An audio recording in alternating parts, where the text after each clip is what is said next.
Dernière sortie publique ce dimanche, dernière image donc que le monde entier retiendra du pape François, mort d'un AVC en ce lundi de Pâques à 88 ans. Jorge Mario Bergoglio, argentin issu d'une famille d'immigrés italiens, aura marqué l'histoire en tant que premier souverain pontife issu du continent américain, premier jésuite également à devenir le Saint-Père de la communauté catholique. Ces 12 ans de pontificat n'ont laissé personne indifférent dans les Vosges comme ailleurs. Quelqu'un d'intéressant et de très humain, une proximité vis-à-vis notamment des pauvres, du peuple en général. Quand il est venu à Marseille et quand il est allé en Corse, c'est vrai qu'il était proche des enfants, des personnes âgées, et je garderai en fait cette image-là. Son dernier dimanche, à sa bénédiction, il a parlé de Gaza et puis il a parlé des Israéliens. Et là, c'était bien parce que les deux sont à respecter. Rencontré en fin de matinée, le nouvel évêque du diocèse de Saint-Dié s'incline devant sa disparition et son parcours. Pour nous, c'est vraiment impressionnant que le pape décède le lendemain de nos fêtes de Pâques et de la Grande Semaine Sainte. L'humilité de sa demande de prière pour lui le jour de son élection, ça reste encore gravé dans ma mémoire. Et puis aussi toute sa volonté de faire que l'Église soit une Église proche des pauvres, des petits, des périphéries. Un pape réformiste, trop pour certains, même si sur certains sujets tels que l'avortement, ses positions conservatrices ont pu choquer. Mais son tempérament, lui, ne faisait pas débat. Sœur Marie-Dominique, vosgienne, expatriée à Rome, a pu le vérifier, décrivant un François très facile d'accès dès le matin à la cafétéria du Vatican.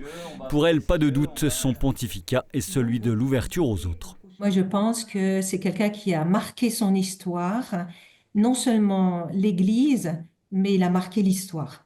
L'histoire avec une majuscule. Il y a eu une prise de conscience vraiment que l'Église doit être plus pauvre, plus simple, plus proche des gens. J'espère qu'on va continuer dans ce sens, même par exemple le rôle de la femme dans l'Église. C'est quand même lui le premier qui a donné des responsabilités à des femmes dans des postes qui étaient occupés que par des évêques ou des cardinaux jusqu'à aujourd'hui. Pascal aussi a pu approcher François et la ferveur qu'il suscitait, lui qui se dit croyant mais pas pratiquant, à l'occasion d'un séjour qu'il a mené place Saint-Pierre à Rome. Se retrouver dans un lieu saint, avec la sérénité, le silence et faire un petit retour sur soi avec un moment de méditation est toujours un grand enseignement. Et lorsque je me retrouve dans ce lieu qui est Saint-Pierre de Rome, en présence du pape, avec cette ferveur autour de moi, je ressens également ce bénéfice à prendre du recul face à la réalité du monde. J'aimerais que l'Église nous rappelle à nouveau qu'être est plus important qu'avoir. Oui. Et la grande question désormais, quid de l'héritage de François? Le conclave pour élire son successeur s'enfermera début mai dans la chapelle Sixtine. Les conservateurs reprendront-ils le manche?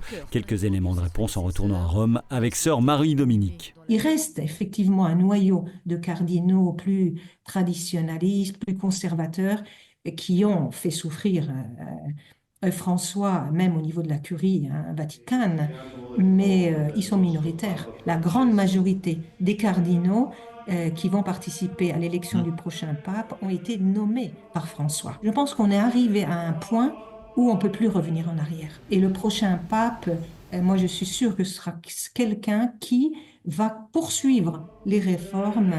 Les funérailles de François auront lieu samedi matin 10h à Rome. Pas sûr que tous les invités trouvaient grâce à ses yeux. Le diocèse de Saint-Dié, quant à lui, a acté une première messe dédiée à Épinal jeudi midi en l'église Notre-Dame-au-Cierge, avec simultanément, à la demande de l'évêque, les cloches des églises qui vont retentir partout dans les Vosges. Une deuxième cérémonie d'hommage aura lieu dimanche matin en la cathédrale de Saint-Dié.